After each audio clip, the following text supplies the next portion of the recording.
everyone. Today we have a horror book review for you. And this one excited me because of the fact that it kind of felt like old Stephen King, where he was still cool and didn't totally weird out. It was like his 80s books or something. Yes. Yeah. So it was like really cool. And what I loved about Stephen King then was he could take something mundane, just that you love or that you don't think about that much, and turn it into something that creeps the hell out of you. If you guys are new to subscribe, check out our spooky playlist. I'm Morticia. This is Gomez. This is our roommate Slappy. He also has horror books he wants you to know. They're called Goosebumps. Read them.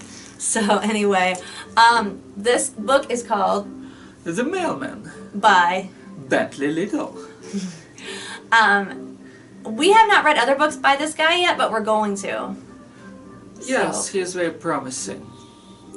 totally Stephen King feel. Like, if you said it was a Stephen King book, I would believe it. He writes from different characters' perspectives, kind of takes you into their lives and what's going on with them, kind of like the way Stephen King does. And he takes something normal and makes it something that now gives you the creeps, like I said. And that would be, in this case, the mailman and the mail.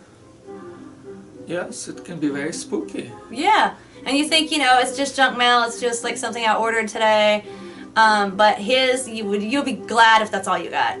And it kind of like reminded us both of Needful Things, except the people didn't really get anything good out of it.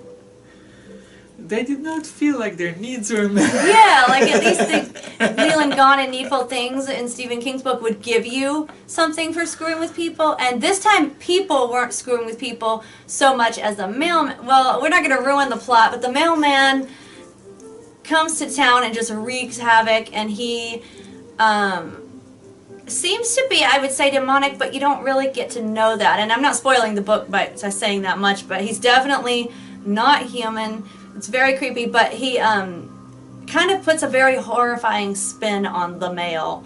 And I don't mean like, you know, you're gonna get dead body parts or whatever. It could be something like anything from a letter from a friend you haven't heard from in forever to other things, but they may have like consequences that you don't foresee. And I don't want to spoil too much, but the whole cool point of it is that you will never think of the mail the same again. So I think when you read that, and that can be said, like the author, as an author myself, I can say job done. Because like, I remember it, I don't know, like clowns are creepy, but I'm like, whatever. But to me, after I read it, storm drains were never the same. I would always step over the sewer cover. Like, I didn't want to step on it again. And so it just like, okay, he did his job, because now that creeps me out. I never thought about it before. It was just a storm drain and whatever. So I kind of feel like Bentley Little really did well with that.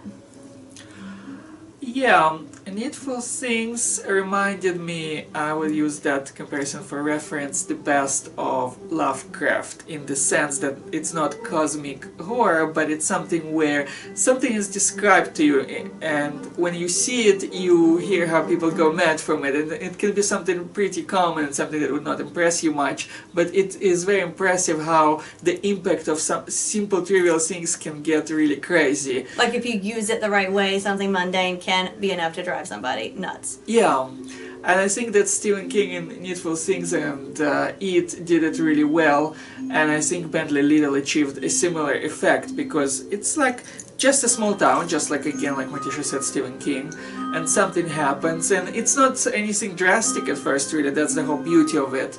And it's simple problems that people can relate to, whether they're in little or big towns. They can understand what it's about. It's a common life, a regular family unit, very traditional, everything normal until it's not. And it's really not. Yeah. And at the end, people dreaded getting the mail. They dreaded not getting the mail. It was like, mailed if you do, mailed if you don't. That's awesome. And it was really cool that even the postal office credo can become sinister at the right hands. It's so beautiful. Just a little angle off and you end up in the uncanny valley instead of the normal reality that you're familiar with. It's like awesome. And instead of going, yeah, but that wouldn't really happen, like when it gets too fantastical, this you could really kind of, it's not that much of a stretch. Like Gomez said, it's just a slight step to the right or the left, you know, and then it's like, okay, now we're in the Twilight Zone and this is creepy. And again, you won't think of the post office the same again, or the mailman, or your mail, and he did his job. So after this, if you read the book, okay, and if you do, and you check your mail, like, let us know if anything creepy happens, because that would be cool.